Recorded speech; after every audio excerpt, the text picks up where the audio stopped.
coming to you from deep beneath the murky waters that lie beyond the Lake Erie shoreline. This is the Cleveland Podcast!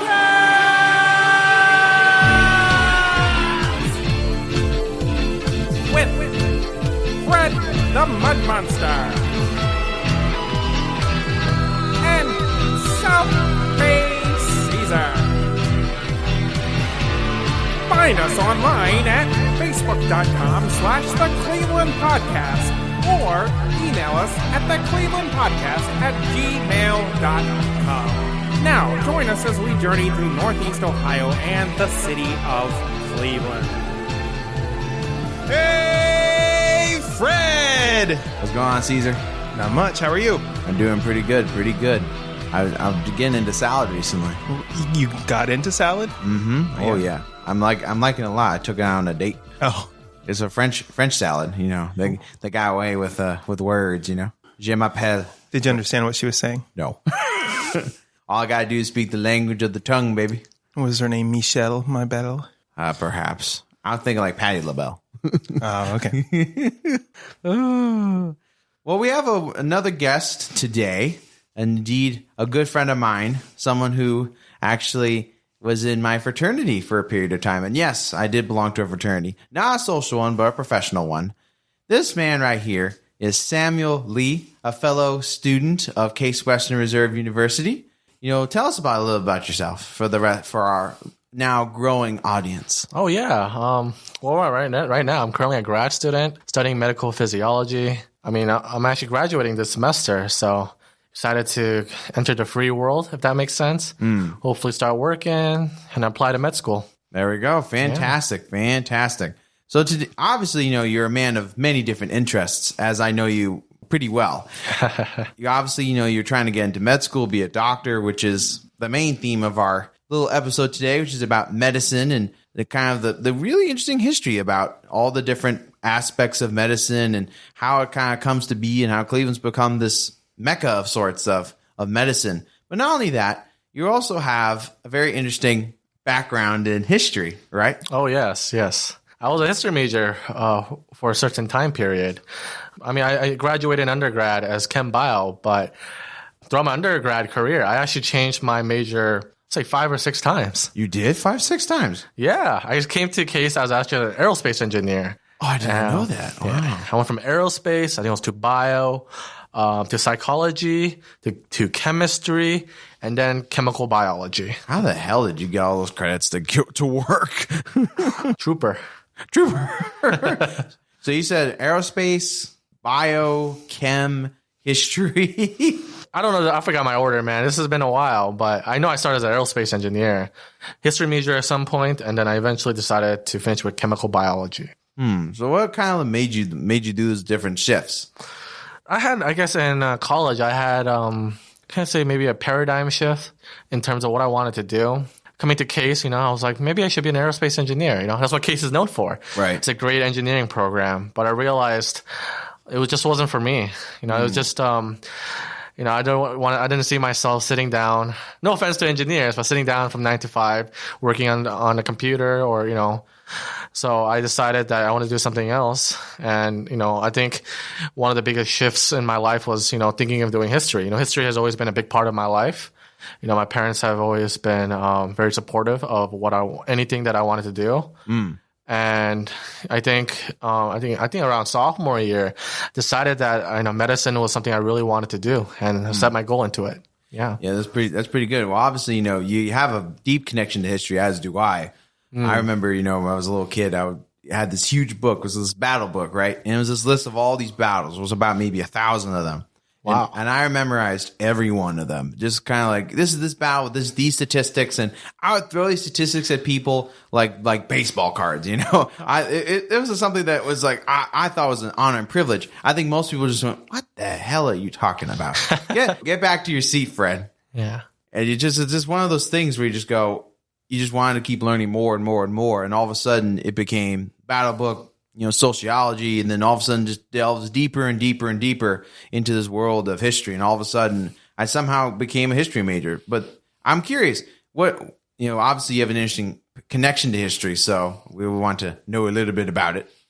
So when I was 3 years old, I also remember this vividly.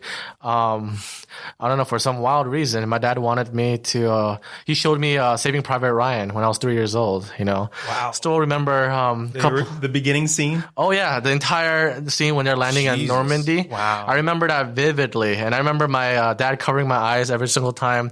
One of those guys' intestines come out, and he's like, "Don't watch this," but everything else is okay, apparently, according to my dad. So I mean, that got me into military history, should I say? And then when I was growing up, my kind of similar to your experience, my parents bought me a whole bunch of books, battle books, and I was the type of kid that would memorize statistics about airplanes and battles too as well. Right. And I think the final tipping point for me that really got me into history was my freshman year in high school. My teacher gave me an opportunity to teach Korean history to my fellow freshman class. Really? Yeah. Wow. What was that like? It was definitely intimidating as a freshman teaching your fellow classmates. I was just a little angry when I was a freshman. The Korean history lecture was only 10 minutes long in our class. Chinese history and Japanese history, I think, was about a week long for each one. So my teacher was like, "Do you want to teach Korean history?" I was like, "Yeah, since since this is my heritage, my culture, I want to have a chance to represent." So he gave me that opportunity. Our heritage is just white, so we have a history of being just going, "Oh, look at that, we'll take that," and then, "Ooh, we're just gonna colonize here, just to put our flag on this land that we don't own." But that's pretty interesting. So then, maybe give us a little bit of the Korean history. Give us like a super summary of something like from the ancient times. From the ancient times. I'll tell you my favorite leader from the Korean history. There was a admiral in the 1500s, and a lot of people compare him to Horatio Nelson. You guys know Horatio Nelson? Oh, yeah. Yeah, legendary admiral for, should I admiral or captain? It's the admiral, I think, for the British Navy. And, his name is Lee Sun-shin, and he actually didn't lose a single battle during the Japanese invasion of Korea in 1592. And his most iconic battle is called Battle of Myeongyang. He had only 13 ships left because the previous admiral got all his ships sunk, basically. And it was 13 ships versus 130 Japanese ships. Wow. Yeah. And he actually won. He fought in a straight column similar to Battle of Salamis. Yeah, where he used the geography to his advantage. And I think he destroyed 30 or 40 ships, It's pretty much a turning tide of the war. Because if that didn't happen, I might be speaking Japanese right now. You never know. Yeah. That's a weird thing to think about. Were you born here? Yeah, I was born from California, grew up in LA my entire life until I came here to Cleveland.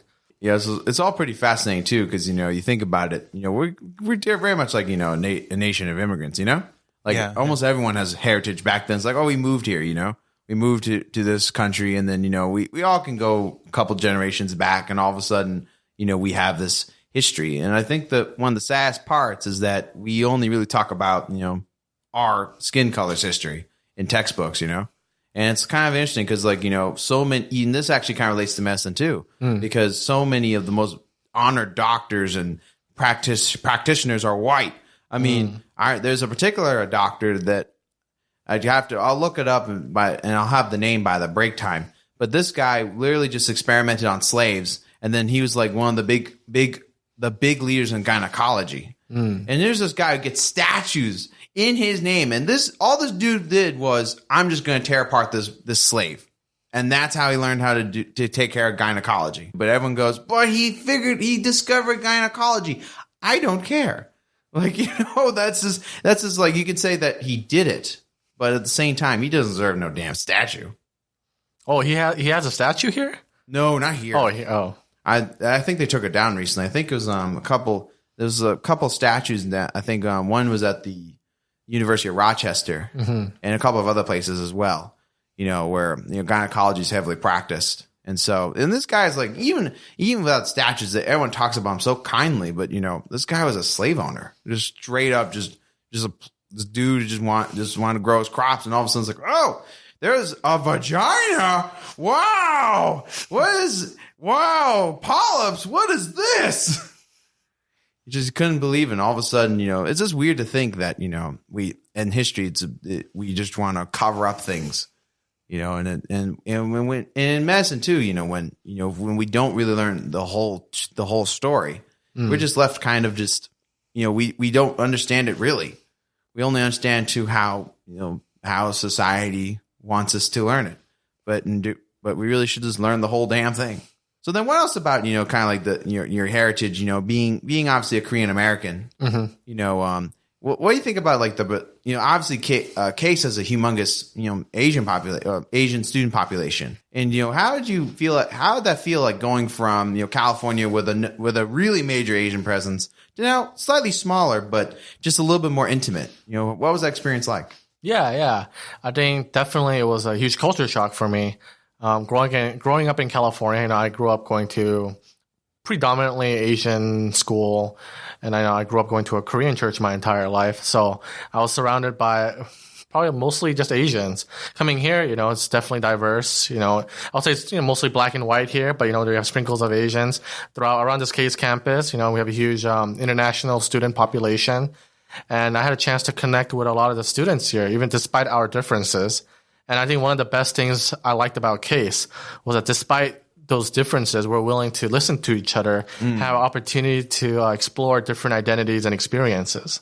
Fun fact about me. I went to a Korean church and I toured in a band, like the worship team as a bass player. And I would travel to Korean churches all over Ohio and Kentucky and different places. Oh wow, that's pretty cool. So then, how'd you get into that, Caesar? That's quite the. Now we got questions. It was close to where I lived, and they didn't start till 11.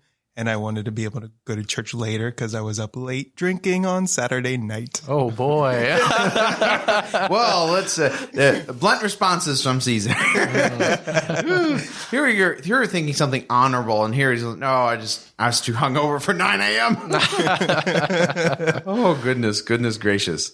Well, it just shows you that the Korean church is a very much like a huge part of these communities, and particularly for the Korean community. Oh yeah. It's the rec center. It's everything, for so many, like there's a huge Korean church several huge Korean churches out here, I do believe, right? Yeah, there's a couple here. Yeah. I visited a couple of them.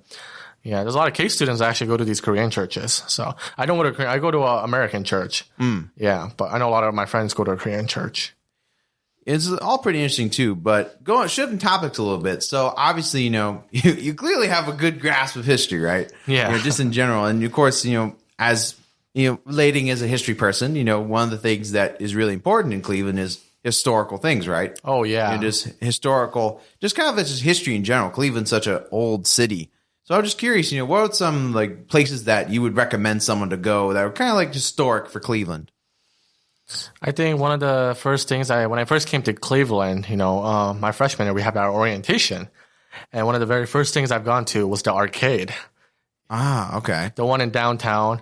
Didn't know much about it until I had a chance to check it out. And this is like one of the very first, you can say, shopping malls in Cleveland. Yeah, we talked about it. It was the first. It was the first? I just assumed it was the first, but yeah. What else? What other historic locations that would suit the fancy of someone looking for some history?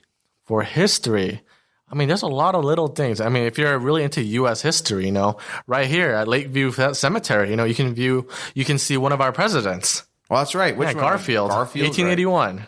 Yeah, that's right. Poor guy got shot though. We're not talking about Garfield the cat though. Yeah, Garfield the president. Well, what about Lakeview Cemetery? I've never really gone there, actually. Oh, really? There's a lot of famous people buried there, actually. You even have the Rockefeller family buried there, too, as well. Right. The richest family, probably one of the richest family in the world, John D. Rockefeller. I haven't really checked out the other people in Lakeview Cemetery, but I know, like, for President Garfield, they have an entire museum dedicated for him in there. Really? They do? And it was how big is it? Is it kind of like a little room? It's like a little cathedral, If you go on the very top, I would recommend checking it out because in the very top, you can see the entire skyline of Cleveland and the downtown in the background. Oh, that's pretty cool. What, any other locations or museums? Museums. There's a lot of different museums, Definitely I would recommend Cleveland Museum of Art. that's probably the closest place to go to. If you want to take a girl on a date, I would recommend going there. Oh, there you go. Impress her with the knowledge and go, see, that's a Caravaggio. And it's free. Yeah, that's right. Most importantly, it is free. Yes. That means for our listeners who might be traveling to Cleveland, please do go there. It's free. And of course, if there's other museums where you can go for free as long as you're a resident. But then obviously, one of the big historical locations is the Rock and Roll Hall of Fame. Oh, yeah. I actually have not had an opportunity to go there yet. Oh, really? Yeah. You should. Yeah. Well, Caesar, what do you think about the Rock and Roll Hall of Fame? The Rock and Roll Hall of Fame? Mm-hmm. I think I love it. Mm-hmm. I love rock and roll and I love music and I love going in there. And I went in there one day and I saw the original version of like Billy Joel lyrics a song that I loved growing up. Right. And it was so cool to see the first draft of, as somebody who used to be a songwriter and a singer and a traveler, and a musician or whatever. For Korean churches. Before I was touring with Korean churches, I was doing original music, music that I wrote. Right. And it was really neat for me as somebody who is a songwriter and who learned to craft music, to see how one of my favorite musicians, I probably shouldn't admit that Billy Joel is one of my favorite musicians, but I think he's one of the greatest wordsmiths in lyrically in music, no matter what you think of the music. It's just somebody, he's a guy who gets his point across exactly as it's intended. So I always appreciated that part of songwriting and it was an influence on me. So for me to go into the Rock and Roll Hall of Fame and see a first draft of a song that I grew up loving was amazing. Absolutely. Wow. I think one of the most interesting parts for me, and this is kind of like leading to my next question, because obviously one of your musical interests is hip hop. Oh, yeah. And so it was kind of interesting just to there's a very small part of the Rock and Roll Hall of Fame that's dedicated to hip hop. You have like some Jay-Z stuff. You have some Grandmaster Flash and the Furious Five, that type of stuff. And I'm just curious, what would be maybe some Cleveland rap artists that maybe might be recommended if you're trying to get into hip hop? I think when I was growing up, I think especially in middle school, 2009, probably one of my all-time favorite album, The Man on the Moon by Kid Cudi came out. Mm-hmm. And that album, really inspired me to, because that album, I think, is one of the very first albums that really approached mental health issues. A lot of rappers, they talk about all the stuff they have, the money, the girls, the sex, all that kind of stuff. But I thought with Kid Cudi, approaching, things about what's important in your life, your mental health, the people, your relationships, all those kind of things I thought were really cool. Well, that's pretty good. Any other Cleveland rap artists that come into mind? I mean, there's also MGK, Machine Gun Kelly. Well, a lot of people like him. Yeah. So, there's also Kid Cudi's best friend, King Chip. Oh, okay, yeah. King Chip, yeah. Yeah, so I know him, but I don't really follow a lot of Cleveland rappers, but just a little off topic, but actually a couple of days ago, I had an argument with one of my patients that I work with. He, because he knows I'm from California and he's from New York, he was arguing that Biggie is a better rapper than Tupac. Oh, that's always a little bit of a firestorm. It's always a huge firestorm, Oh. Here, Caesar. I know who they are, but doesn't that usually end up in someone dead when you have those types of arguments? Well, depends on who you're talking to. Yeah, one of them died in Vegas, the other one died in New York. Which is definitely quite strange. Yeah. But it's kind of interesting because I bring that up because I don't know if you guys have been going into the news recently, but one of the big things that's been coming up has been Bone Thugs and Harmony. Okay. Yeah, the rap group, with like Crazy Bone, they rap super fast. Yeah. They got like 2 or 3 classic albums, and one of the things that happened was there's this Japanese tourist who sold all of his possessions to go from Japan all the way to Cleveland, and he sold everything just to find Bone Thugs and Harmony, and they can't find this guy, and they can't find them because they live in like California now or something like that. Yeah, I think they're in LA right now. Right, so everyone just goes to LA, right? And so here's this guy who sold everything. His visa expires. And now all of a sudden he's trapped in Cleveland. And, he's not seen Bone Thugs and Harmony. he can't really do anything because he doesn't have a visa. And now, there's like all the support for him. And in fact, this Japanese tourist who's a rap artist, he's performing at Mahal's, which is a little bar on Lakewood, like a little music bar. Okay. And, he's actually performing. And so you can go there. Obviously, when this episode comes out, no one's going to know, but it'll be way too late. But it's interesting to see, though, that, the Cleveland rap scene has really got some unique stuff. There's unique stories and all that. And I think it kind of all correlates as well with kind of like just showing that you're an interesting person. You can go medicine, hip hop, history, Korean history, a very wide range of topics. Oh, yeah. Another fun fact, one of my friends at that Korean church was an African-American man from Georgia. Mm-hmm. And he loved to sing. And he was in a Korean band. Like a Korean pop. Singing, like a K-pop band? Yeah. No way. And he moved to South Korea, and he won some kind of Korean version of American Idol. What? Yeah, there's a couple competitions like that in Korea. Yeah. And he won it, and he was like this celebrity in Korea. Wow. And he grew up in Georgia, moved to Columbus, where I knew him. And then he went to Korea and won this competition, and he was kind of a bit of a celebrity for a little bit. Wow. That's pretty cool. Yeah. Well, why don't you hit him up, Caesar? When Mike Gemma's a guest. Oh my goodness. Well, that's all pretty interesting. And then again, moving a little bit further into another little thing, kind of more general. Mm-hmm. Obviously, you've traveled quite a bit as a history person. Oh yeah, traveled to all different parts of the world and all that. Oh wait! Before we move on, another fun fact about Caesar. Oh yeah. Yeah, you're right when you say that I don't know about the music that you're listening to, Bone Thugs and Harmony. Right. But what you don't know about me is I used to be a hip hop promoter. Really? Yes. Wow. Interesting. I didn't listen to it. It was just my job. It's like, this guy is on fire. Oh man. But I know Bone Thugs and Harmony because I did the advertising for them, not because I ever listened to any of the albums. No way. That's interesting. So how'd you get into that? Oh, I used to be a graphic designer. So right. I worked for some advertising agencies. Mm-hmm. And then when I moved down to Nashville, I got a job with an advertising agency and pretty much spent most of my time promoting what they called Dirty South at the time. Oh, yeah. Dirty South, you got a couple artists in there. I wouldn't know who any of them are. Yeah, right. One interesting thing that happened one day is Mike Jones. You know who that is? Oh, is that the New York guy?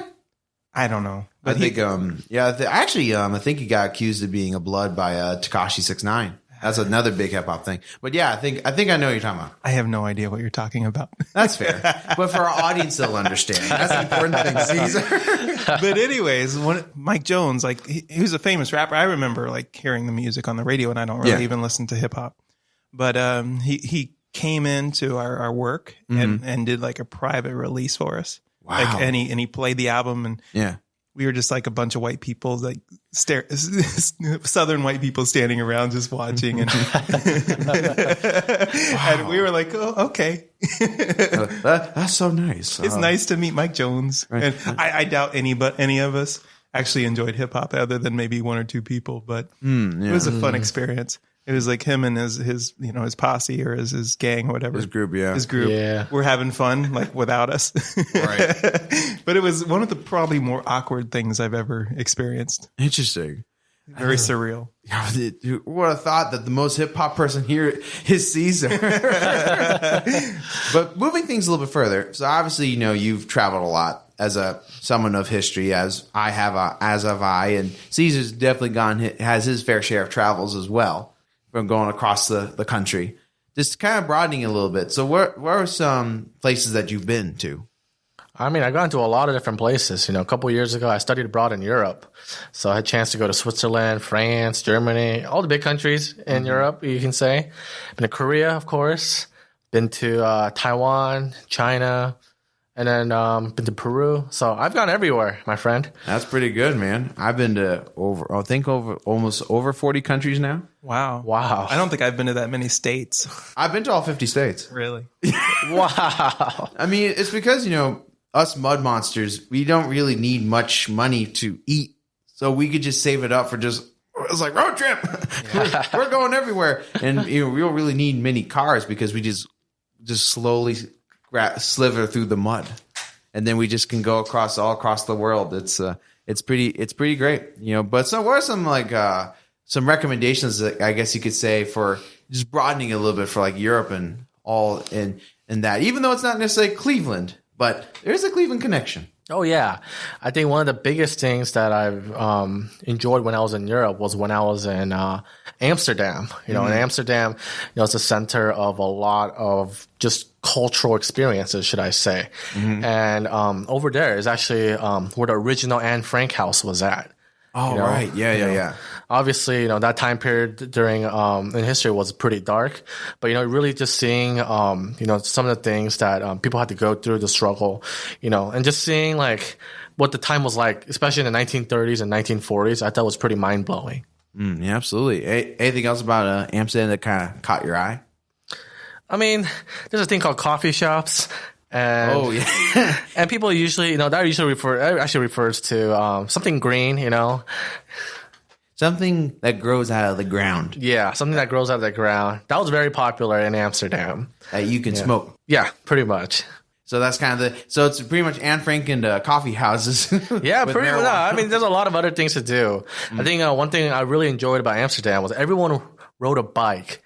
Everyone. Right. Yeah. You don't drive when you're in Amsterdam. You have to ride a bike. That's the way to go to job, to your work, to have to meet up with friends, to go to church, whatever, Actually, that reminds me of something, I was curious, what do you guys think of all the new scooters that are coming into downtown? They got all that. Now everyone's riding on a scooter. I was downtown this week and I saw an older lady who just refused to cross the street because one of those scooters was coming at her. Yeah. She just stopped in the middle of the street and she just waited for the scooter to go by. And she looked furious that scooter was out there, and she stopped and she would not move. And she waved the scooter guy with a kind of a scowl on her face. Bye. I mean, that's great. I don't know. I'm having issues with that too. And, and I'm a young person, It's just like, you whippersnappers on your little fancy self-driven scooters. Back in my day, we had to use our legs. Weren't those banned and then they were brought back? I think so. Yeah, they were banned because I think a person got killed actually riding them a couple years ago. Oh, really? And apparently they brought it back. But I mean, like for me, I'm not a big fan of them because I'm driving my car, and then this scooter is taking the entire right lane, Well, yeah, actually, that happened recently when there was a friend and I driving along Detroit, on the west side, and you see the bridge, right? That little bridge between the west and going into downtown itself. You know what I'm talking about, right? The Detroit Road Bridge? Mm-hmm. Yeah. Okay. Mm-hmm. Yeah, you know about this, right, Sam? Yeah. I know which bridge you're talking about. Yep. So then, does it have a name? Oh, we'll look it up. Let me look it up while you're talking. Yeah. So you're going across this bridge, and I see this like scooter kind of taking up part of the lane, and and this is like one lane. So everyone's slowing down because of this one scooter. And they say you're not supposed to use it on the sidewalk, I think. Yeah, that's the rule. But so, you're kind of like, okay, like the guy's following the rule, but then everyone's like, you're just looking at it like, dude, just get on the sidewalk. There's no one on the sidewalk. It was just like one of those weird things because I just think about it, right? Because, one of the big things about Cleveland is, it was like such a big, manufacturing city. All this different stuff like cars and automobiles and just different stuff. And now all of a sudden, everyone's promoting these like scooters because, they're kind of they're environmentally friendly. At the same time, though, you're going to have a whole bunch of like hipsters going, I did this before it was cool. I did it when it was legal. All right. So the Detroit Road Superior Bridge is also called the Memorial Bridge. Anything else about Europe that kind of caught your eye when you were traveling? So I'm actually a huge watch fan. So I would call myself a watch enthusiast. And when I was in Switzerland, I had a chance to visit a couple factories in Geneva. Geneva is considered the center of watch making, should I say. Huh. And, you have a chance to try on these watches, watches that cost more than my tuition, to say the least. Yikes. I was actually just looking up one of the, OBJ with the Odell Beckham with that $350,000 watch. Richard Mille watch, yeah. Ridiculous. I mean, why would you try that? Oh yeah, let me just break this $350K watch with 300-pound men on top of me. I don't understand. That's the dumbest form of flexing because you gotta go bring it right back to the watchmaker. Because like, look, man, I'm broken. And explain to anybody who doesn't know. Yeah, so obviously the Browns are kind of doing kind of bad, which makes me feel good. But I think the big thing is week 1 was against the Titans, and there was Odell Beckham, the kind of like one of the premier wide receivers for the Browns, and he's wearing this watch on while he's playing, and everyone's like, "What the hell is that thing?" And all of a sudden, people look it up and it's like, was it Sam? It's called a Richard Mille. A Richard Mille, which is a luxury brand watch. Right. And it's $350,000. And he wanted to use it on the field. Right. Using it on the field. So this guy's catching footballs with this watch. And you're just thinking, what? Are you just going to tap on the watch when you score touchdowns? Like, look, man, $350,000 time, man. Look at me. I was like, yes. Congrats, you're rich, but you also might get killed by CTE. So take your pick. And I know it sounds mean, but I wouldn't play football for the sake of CTE. If I have to make 10 million, because I'd be too damaged to really use it. You know what I mean? I'm a huge football fan, but the older I get, the more I realize this is ridiculous. Yeah, these people are just like colliding with each other at high speeds, and for them there's a reward. It's millions and millions of dollars, right? But people are doing it at much younger ages, right? You got Pop Warner and not making any money. High school, I mean, there are people who are suffering from CTE. There's studies showing that high school kids sometimes develop CTE in high school, and then these guys sometimes go to the NFL level. But that doesn't stop me from watching and getting angry when somebody gets a penalty for unnecessary roughness. I guess to add historical context, and I think you'll appreciate this, Sam. It's the kind of the modern Roman gladiator. It's a gladiatorial event. I don't know if you know about the about the Colosseum, right? Right, Caesar? Yeah, sure.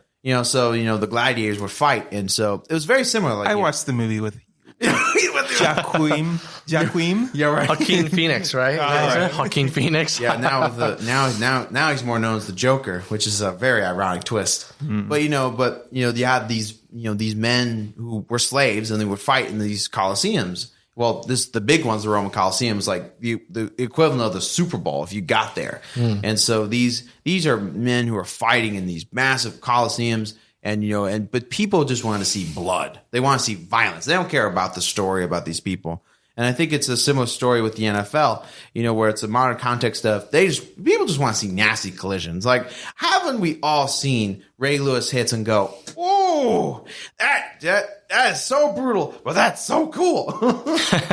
I think my favorite game I've ever watched in my entire life, and it was versus Kansas City versus Denver, and Steve Atwater laid out Christian Okoye. Oh, yeah. And I watched that now. I'm like, that would have been a 15-yard penalty, and he might have got ejected. Oh, he would have been suspended, too. But at the time, he was heralded. Oh, yeah. For, the greatest hits of all time. Right, exactly. And you just think about it, you're like, gosh, that's just unbelievable. But we're going to take a break. All right. And then we're actually going to go into medicine in the next half. All right. We're going to learn how to fix CT. Yeah, well, actually, they don't really got much of a cure yet. Yeah. That's the disappointing part. Millions of dollars. And they don't know. You can't diagnose it until they're dead. All right. Hey, Cleveland. It's Caesar. If you enjoy the show, like and share our podcast on social media. We are now on Reddit, Twitter, and on Facebook. Here are some ways that you can help us grow. Like our posts, engage with us on social media by leaving comments, questions, and feedback that we can use on the show. Share with friends or on your social media page, or leave a review on iTunes or wherever you listen. You can now find us on Spreaker, YouTube, Apple Podcasts, iTunes, Google Podcasts, iHeartRadio, and Spotify. Thanks for listening and showing your support.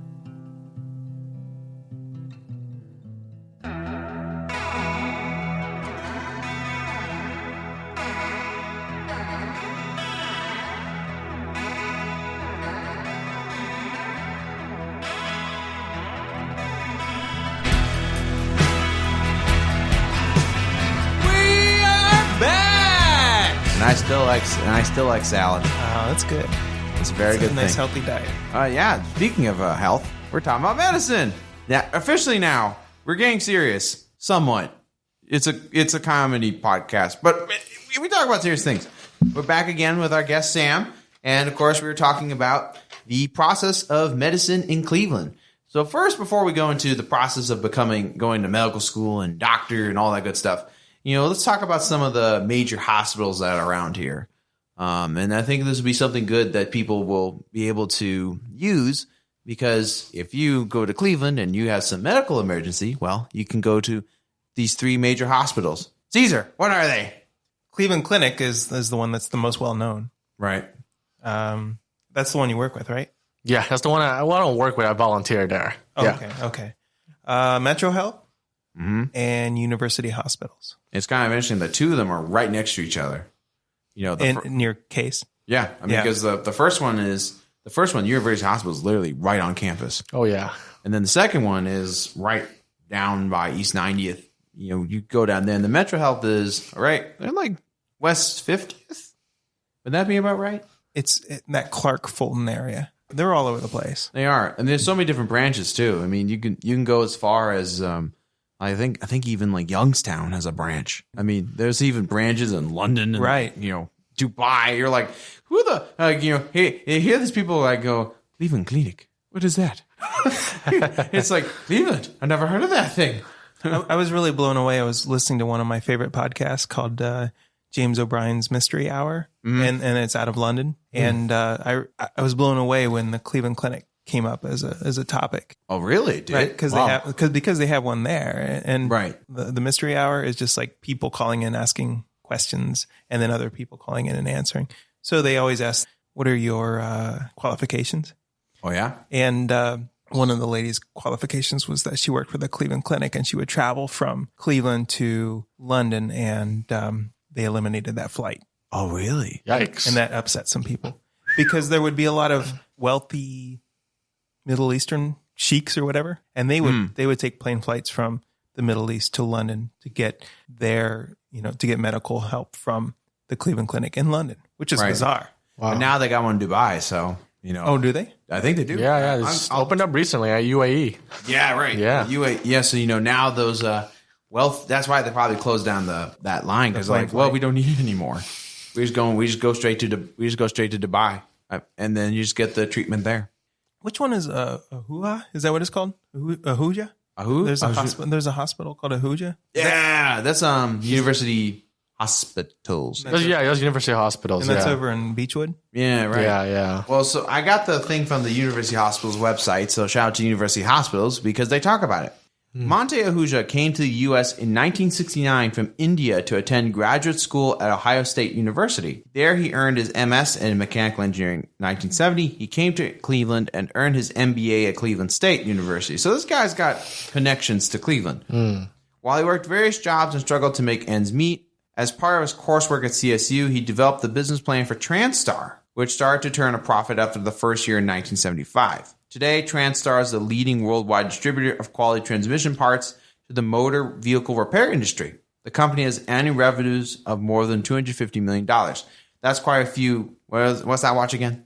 Richard Mill. That's a lot of Richard Mills. But anyway, the importance of these hospitals is that they're world-leading institutions. They're some of the world's leaders in numerous different medical fields. For instance, you can get urology is one of the big ones for the Cleveland Clinic and for the university hospitals. You have different things on cancer. That is pretty famous, and they have a good children's care for university hospitals. The Cleveland Clinic also has a world-renowned medical program that's associated with Case Western, which hopefully our man Sam will get into. Someday. Someday indeed. I have a couple friends, both Sam and I, who, they've been in the medical school. And so, it's definitely one of the more rigorous programs for sure.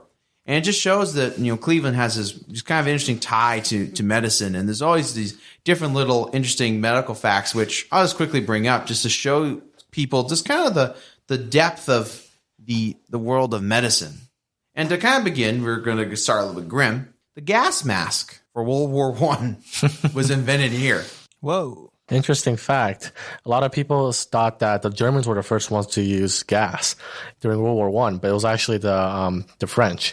That's right, yeah. Because, all of this history is written by the victor. Yep. It says, invented in 1916, the modern gas mask came just in time for the chemical weapons use that was rampart in the early days of World War I. All sides of the conflict borrowed the technology. Cleveland inventor Garrett A. Morgan originally designed the mask to rescue trapped miners. Just a little bit of medical connection because obviously researching the effects of chemical burns and chemical warfare was a huge kind of moment for medicine. And so Cleveland has a little bit of tie in that.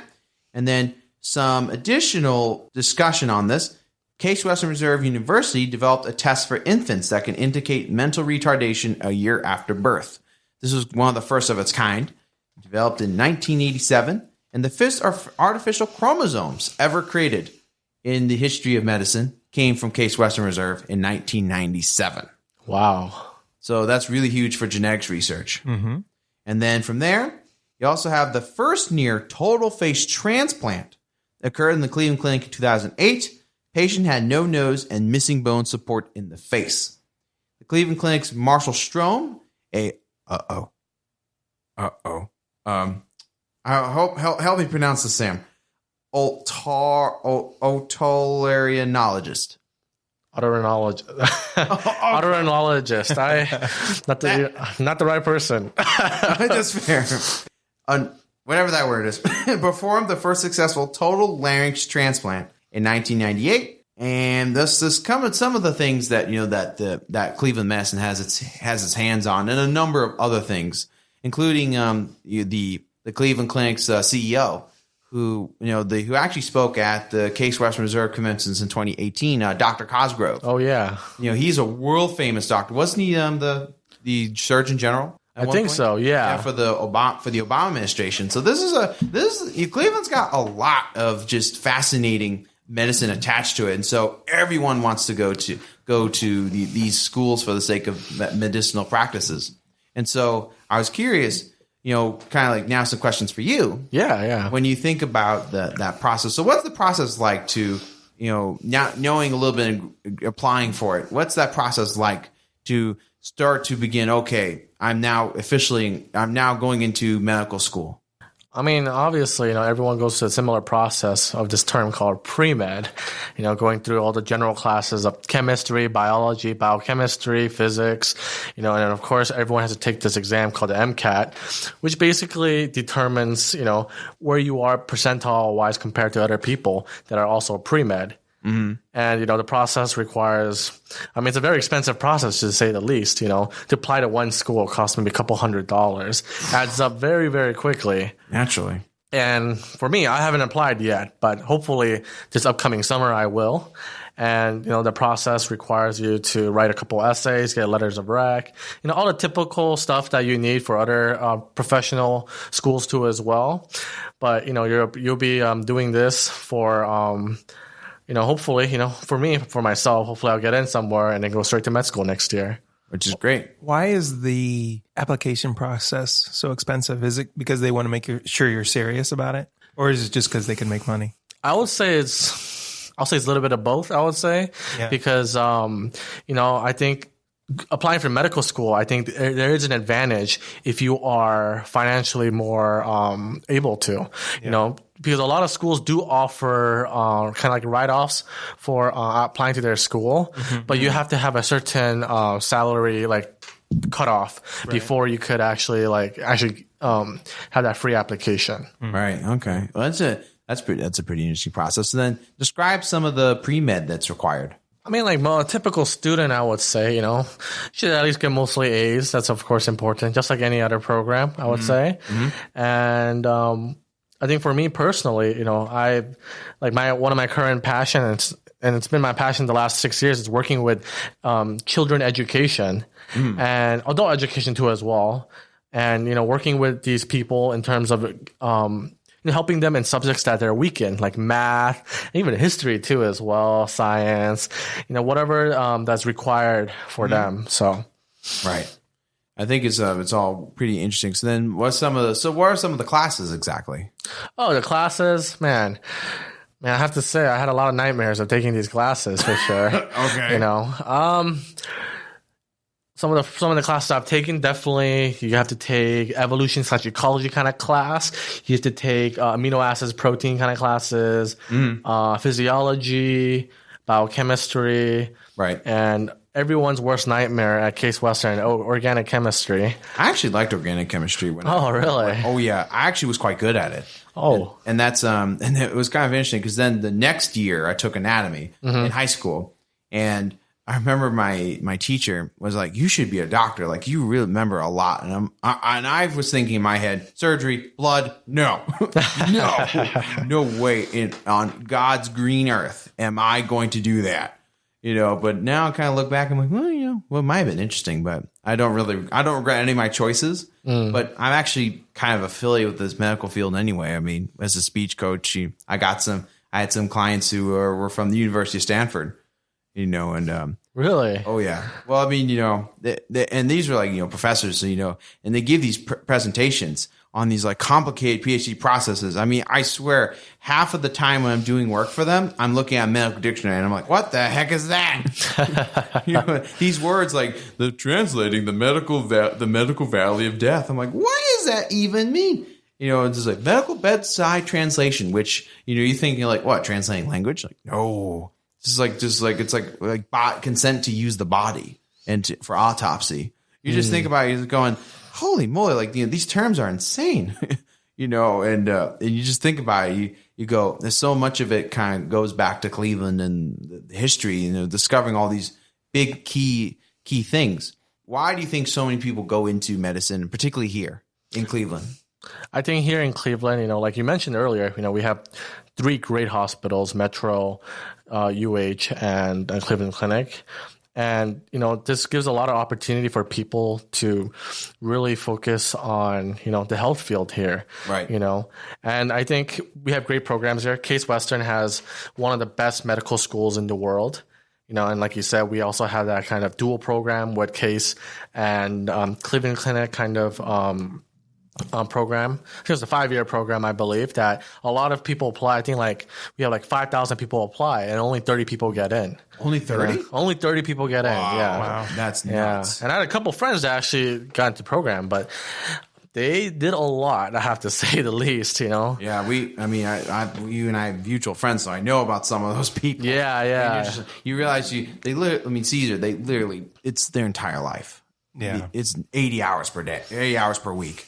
We think we kind of lead stressful lives. And these guys are just organic, have to remember the structures of different types of carbon change, and you're going, I do not want that life. Oh my goodness. So then what makes, some of those classes, some of those pre-med classes so torturous, but then people still go into medicine?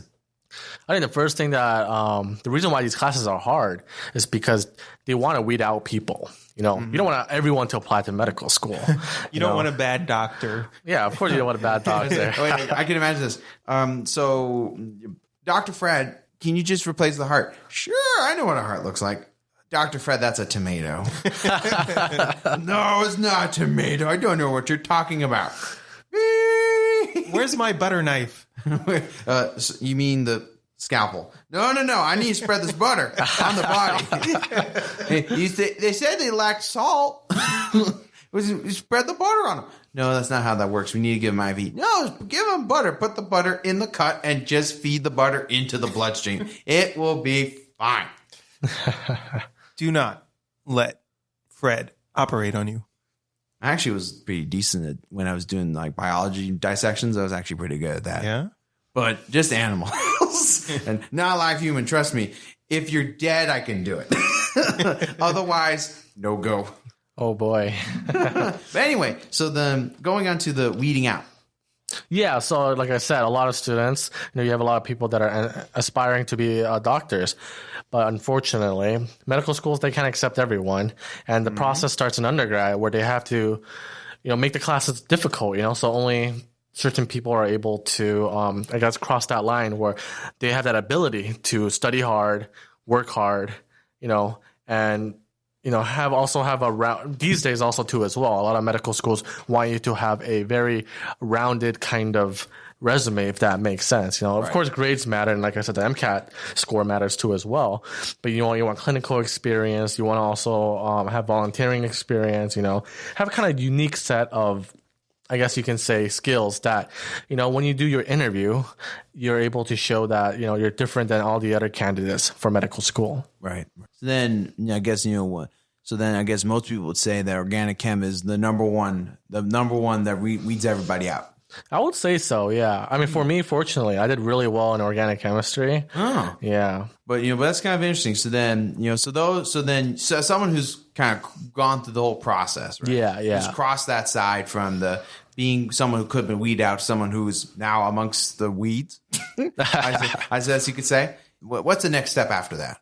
So next step after that is definitely, like I said, you have to start application process, making sure that your resume is strong, and, the MCAT, and for me, that's something that I've always struggled with, is that exam. And, once you get through it, it's just a little rock, a roadblock on the way. But once you get through it, I think, it's set to go.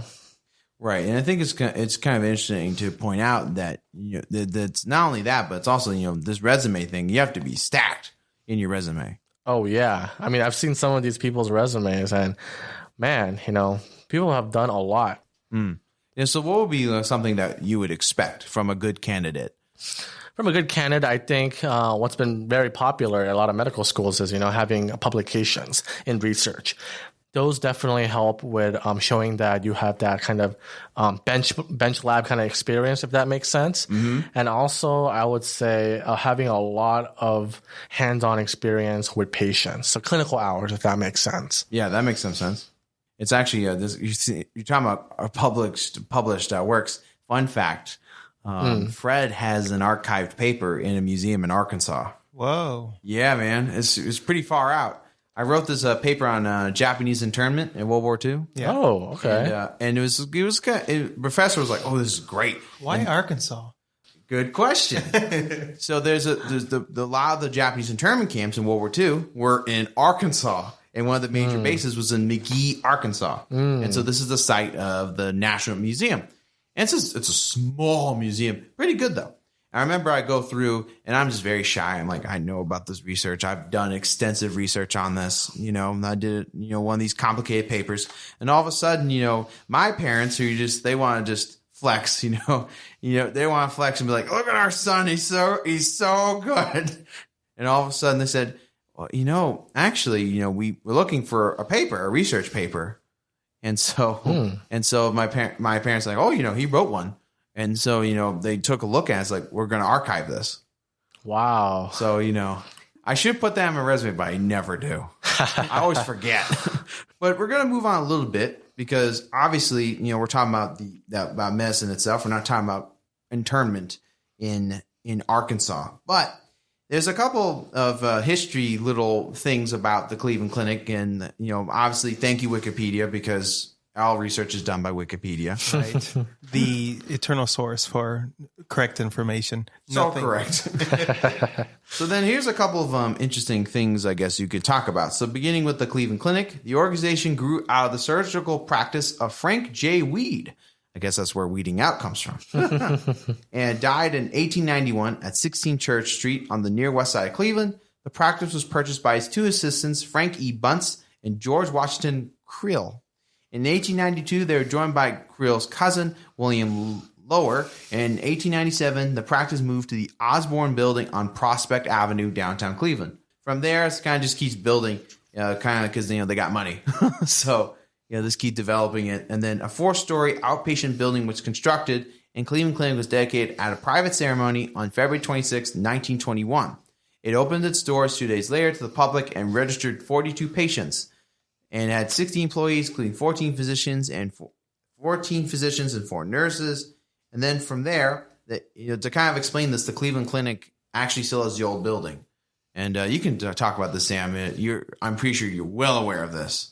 Oh, yeah. It still has the old building, right around on Euclid Avenue. Yeah. Have you been in the older building? I actually haven't had a chance to visit the old building. Are you talking about the one on Ford by any chance? The one on East 90th and on Euclid. Oh, okay. Right down there. Yeah. I haven't had a chance to visit it, but I know a lot of I know it's that building itself is very revered by the Cleveland Clinic, and they're trying to maintain it. And I think they're trying to restore it actually right now. Right. So it's a huge thing. So when you see the Cleveland Clinic, it's a modern, just so much glass. And then you see this whole building from a little bit Art Deco-ish, Art Deco architecture style. And you go, what on earth? Like, why is this here? And so it's important because it's the first spot of the hospital. It's the first time you see the hospital in action. Nice. And so from there, you get some pretty interesting stuff on research. And then it says the Cleveland Clinic Learner Research Institute conducts biomedical research in a 480,000 square foot building that opened in 1999. And the Cleveland Clinic Learner College of Medicine of Case Western Reserve University opened in 2004. It's a 5-year medical school. Yep. So that actually leads to my next question. I'm pretty sure you know about the whole medical school process itself once you're in med school. Yeah. You know, can you talk about that, Luke? Yeah. You're talking about like the classes and everything you do in medical school? Yeah, and then there's like residency and fellowship. Yeah. I mean, like a typical in a medical school, the first 2 years, you'll be having mostly lecture-based kind of classes. So you'll be learning the informations, and you'll be having the step exams, which are like basically board exams to be certified to become a doctor. And usually your third year is when you have your rotations. And rotations is a period where you just go over to, usually the school is tied with a hospital.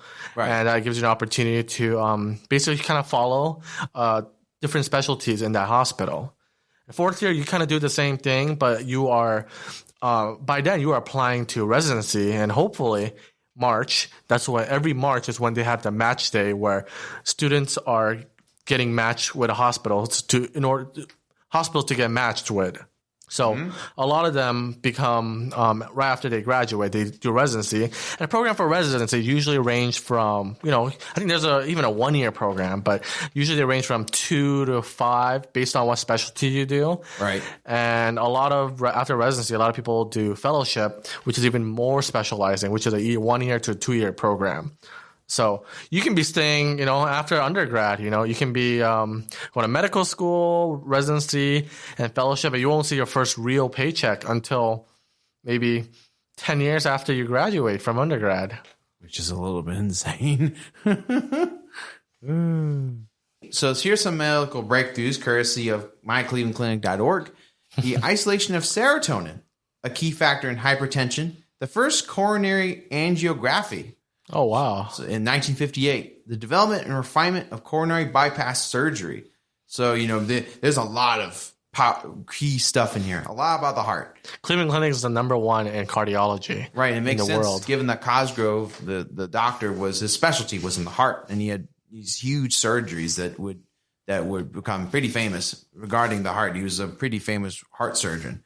And the first minimally invasive aortic heart valve surgery. That's kind of pretty big. So, I know some of those terms you go, what on earth does that mean? You might know what those are, Caesar? I have no idea about anything you've been talking about this entire episode. So then, going back to you, Sam, maybe you can explain some of these to our audience here about, some of the isolation of serotonin, and, you've been to the best of your ability, I suppose. I mean, like, to say the simplest terms, what I know about serotonin is usually known as like the mood neurotransmitter, or hormone, should I say. So, it correlates with, if you have high levels of serotonin, usually it refers to like you're happy, low levels of serotonin is not happy. Right. And, hypertension. Hypertension is just another term for high blood pressure. And then you have the coronary angiography. Coronary angiography is a way to see the activity of your coronary arteries, which are the arteries that basically make up your heart. Isn't like angiography kind of like a X-ray for your heart? Yeah, basically. Yeah, it's kind of cool. And then you have the development and refinement of the coronary bypass surgery. I think many people know what this is, but just in case, I mean, it's basically the surgery that allows the blood to bypass the heart, right? Yeah. And that's when the blood at the top of the heart stops flowing due to with plaque, attack, or like some kind of like myocardial infarction, so some kind of a blockage. Right. So then that's a huge one. And then the minimally invasive aortic heart valve. Yeah, aortic heart valve. That's one of the most important heart valves in your heart. It's the left one. That basically is the valve that allows your heart ventricles to fill the blood before it pumps it to the rest of the body. So if that valve is not functioning, you won't be getting good amount of blood throughout your body. Right. So that's some of the fascinating things from the Cleveland Clinic. There's much, much more. Just shows you why it's one of the world's best hospitals. Let's move on to university hospitals, which, strange enough, we see our friend here, George Washington Krill, again from the Cleveland Clinic. He actually was the chair of surgery at the university hospitals from 1910 to 1924. Amazing fun fact, and this is so huge. Guess what this guy did? Just take a random guess. He's the first person to perform a blood transfusion. The very first. Wow. Ever. What year? Now, this seems like it's in the early 20th century. It doesn't really specify, unfortunately. But apparently this is the guy who performed the first blood transfusion. Can you imagine that? With a world without transfusions due to Cleveland. Well, a lot of firsts were happening. We had an episode about that, like around that time. I know we did, but that was inventions. This is a little bit different. But still, it goes into the same umbrella. Oh, absolutely, First, it does. A lot of firsts happened here. Yeah, in the early 20th century. Oh yeah, and some of the research from that episode, the inventions, was quite useful for this one. And then, of course, this is the guy who also co-founded the Cleveland Clinic. And then another famous alumni / faculty of the hospital is Claude Beck, a surgery residency alum from 1924 to 1970. Well, no, he wasn't in residency for that long. He was a professor of cardiovascular surgery, and was the first position ever in the U.S. for that position, that role. So that's kind of interesting. So really, it seems like university hospitals was kind of close to the clinic in terms of the heart, and that's kind of interesting. And this Claude Beck person performed the first surgical treatment of coronary artery disease in 1935. Performed the first defibrillator. Yes, I have a college degree. Using machine he built with James Rand in 1941. Developed the concept of Beck's triad. I don't know what that is. That's fair. And then selected the first CPR training course for medical professionals. He started it. This guy. Wow. 1950. You see all the stuff about the heart you have to thank Cleveland for. Ohio, the heart of it all. Ah, there we go. But so, you know what's so ironic about it, though? You have chefs like Michael Simon, who, God bless him, he's a great chef. But this dude makes like these insane meaty dishes. And you're thinking, oh my God, it's so bad for my heart. It's good for the hospitals, though. Yeah, right. It's just kind of weird. It's like, come to Cleveland, eat the food, leave for the surgery.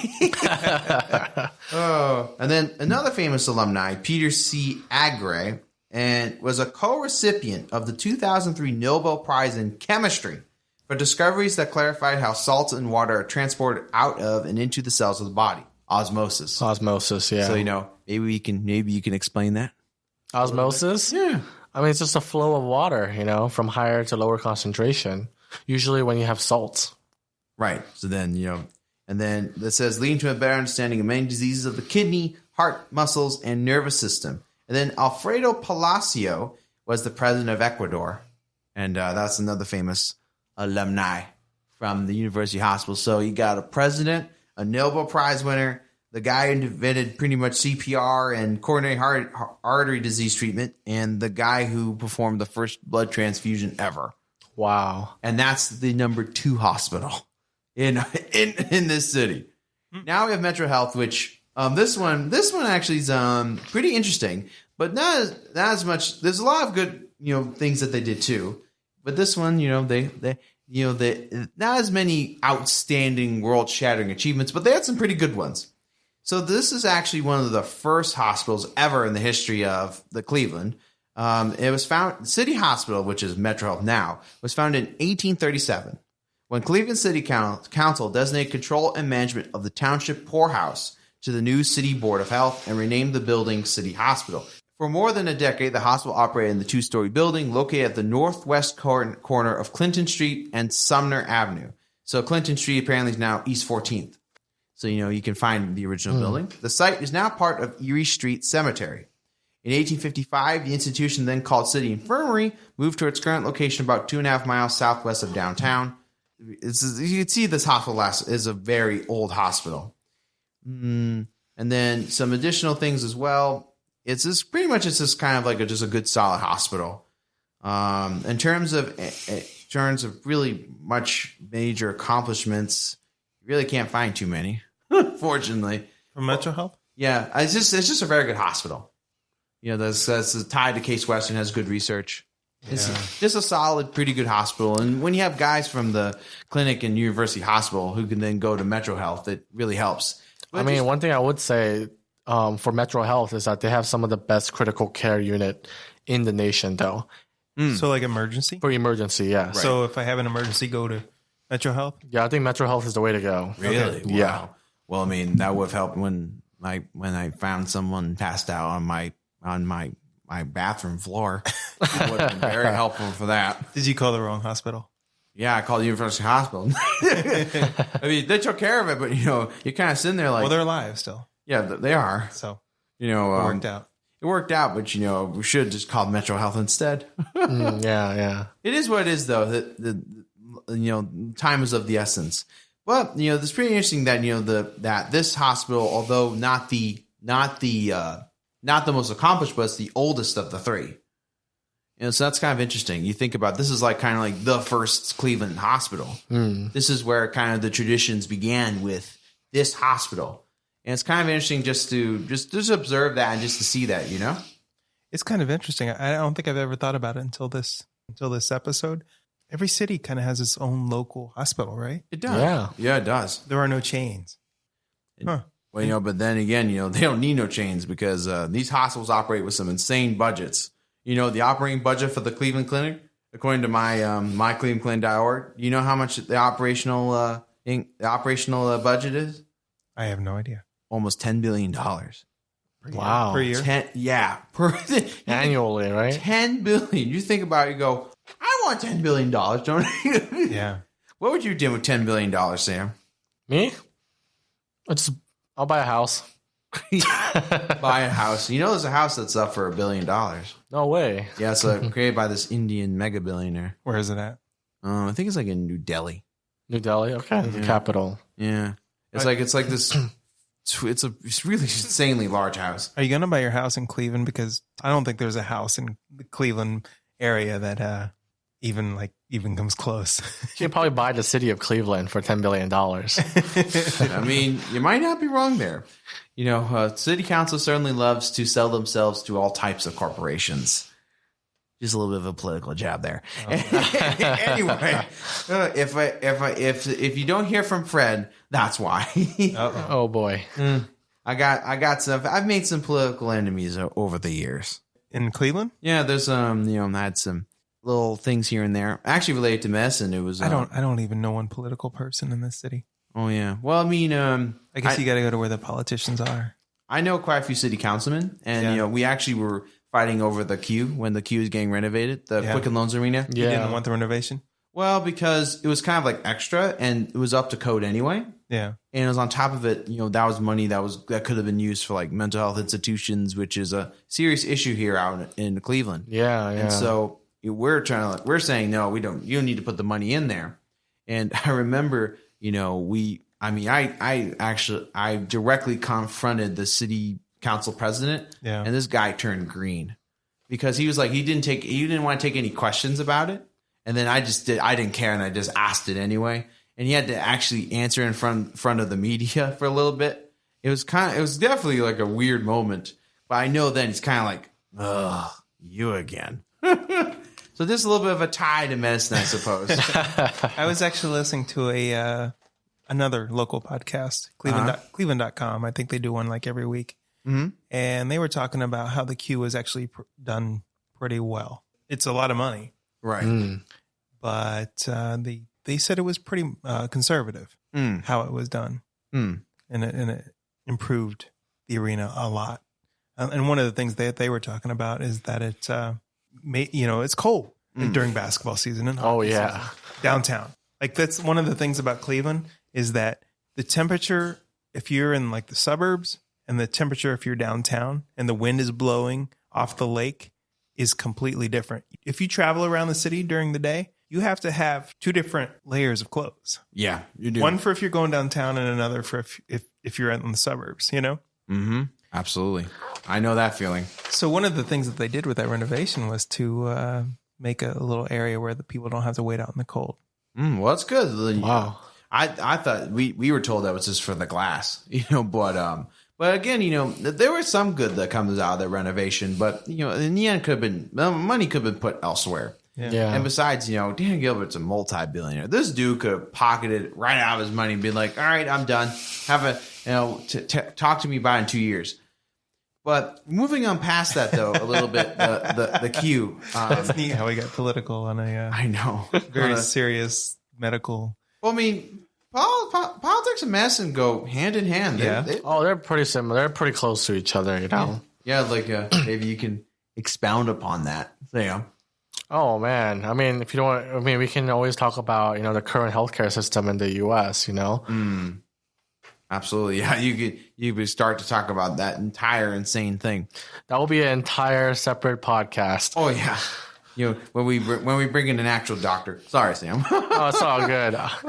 Just bring me back in 10 years. I'll guarantee you I'll be a doctor by then. And we'll have 1 million followers, and we'll be stinking rich.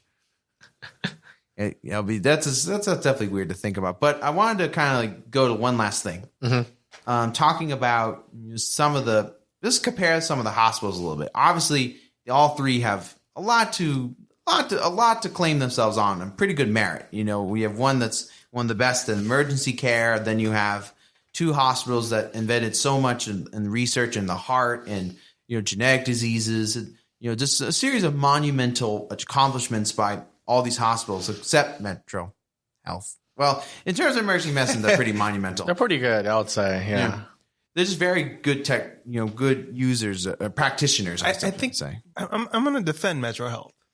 They kind of serve a less wealthy part of the city. Oh, absolutely. Definitely the underprivileged community. They definitely do a good job reaching out to them. Right, and that's great because, let me tell you, I went to University Hospital and I got that bill. I was like, what on earth? I think, without insurance, it was almost like $1,200, $1,300 just to kind of get, just to scan my foot and say, nothing's wrong with it. Dude, those are rookie numbers. I know they are rookie numbers, but still, it was painful to me. Yeah, I can't imagine what overnight is. I think the average cost for childbirth is like $4,000 to $8,000. That's with insurance, which is just mind-boggling. It's like you literally give if you're a mother, or to someone who's carrying a baby, and you give birth, and all of a sudden you're thinking, oh, this got me for free. Like, this is the birth of life. It's the beginning of something anew. It's like, no, it costs $8,000 just at the start. It's just something. The minute you get out of the hospital, here's the bill, pay it. But the good news is, I guess, if you can't really pay it, the only thing it destroys is your credit score, which that's not good, but, it is what it is. But I kind of wanted to, since Sam, you've obviously probably done a lot of research on just different medical fields and professions. So I wanted for us to ask, what type of medical field would you want to enter? It has switched a lot in the last 2 years. But, something that I've been focusing on or thinking of is between pediatrician, pulmonology, and sleep medicine. Oh, interesting. Kind of similar. They're all kind of related in a way. Yeah, all kind of related to, kids are kids, right, for pediatricians. Yeah, right. But, pulmonology and sleep medicine, a lot of them have, like the lung is heavily involved. Absolutely. I think, it's kind of interesting. I actually know someone who's who's a resident in pulmonary at the Cleveland Clinic. Oh, really? Oh, yeah. She's from Thailand, and, every time, it's weird because, she spends a month in the clinic, then the month over here and the month over there. And I go, good Lord, how does your schedule work? With 80 hours a week too as well on top of that? Yeah, right. But shout out to her, though. Great person. I think then, why those particular 3? I know, obviously, because you're interested in kids for the pediatrician. But they seem unrelated, right? Well, they're kind of connected by the sense of taking care of the most vulnerable, I suppose. Okay. I mean, one of the reasons why I want to do medicine is because, a lot of people give the answers like, oh, I want to help people, right? But something that has always been kind of like big for me is that I want to give people a second chance, Right. And kids, a lot of them, they never had the full life experiences that, we've already had in college or even in high school, whatever. But, I want to give these kids another opportunity to extend their life so that they can live their life to the fullest. Absolutely. I agree. I love kids. I hate adults. Kids, they deserve so much more. They haven't screwed up yet. Yeah, right. Unlike us. Keyword, yeah. Right. So then, if you were to pick one of those three, what would be the best option for those three in terms of amongst the three hospitals? Ooh, so for myself, I actually recently got a surgery because I struggle with sleep apnea. So it's hard for me to breathe when I sleep. Right. And I got my surgery over at UH, and they have a pretty good sleep medicine department there. So for sleep medicine, I think UH is pretty top. Pediatrician, we have a really great hospital for UH hospital, the Rainbow Hospital, right. Rainbow Babies, they do a great job with working with kids, So I volunteered there once before, and just working with the kids and the adults and the doctors, should I say, and seeing how passionate they are in helping those kids had always given me joy and given those kids joy.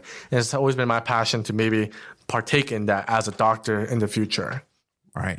And for pulmonology, I'm not too sure about the rankings of pulmonology between those three hospitals, but I'm pretty sure all three hospitals do a great job. Absolutely. I think then the last question then is in terms of just recommendations, kind of going further. Yeah. What departments might you recommend depending on the hospital? Just kind of give a list. You don't have to list them all. There's hundreds. Oh, yeah. There's hundreds and hundreds of different specialties. But, like we said earlier, cardiology, you have to go to the Cleveland Clinic. The Cleveland Clinic has, some of the best cardiologists in the world. And, when it comes to other fields, like, kind of mentioned about the word that you couldn't pronounce. Right. You can also call them ENT. Right. Both UH and the Cleveland Clinic have some of the best ENT doctors in the world too as well. So I will not go into too much in detail in terms of the specialty because I don't want to put these hospitals in rankings, even though Metro also, is... you don't want to put us to sleep. Yeah. So Stop ranking hospitals, Fred. You're right. I'm sorry. They all do good. I like hierarchy, darn it. and we all love order, right? But I suppose. Yeah. But also it's a good recommendation just in case someone goes, well, I really have a complicated issue with this, and I really want to get the absolute best. Might be good. Yeah. I think, those are all well and good. I really appreciate you coming out, Sam. Thank you so much. Thank you so much. I want to congratulate our fans as we just hit over 100 followers. Woo! That's right. We're starting to hit the big time, which means we're going to do more. Thank you so much for your support and all the feedback you've been giving us. We're continuing to grow as podcasters, and we hope this is the beginning of something big. Comment on our Facebook, on our Twitter, on our Reddit, all those things, so that we can include it on episodes. Absolutely. All right. Let's get cardiovascular surgery, Caesar. I'm ready! Later.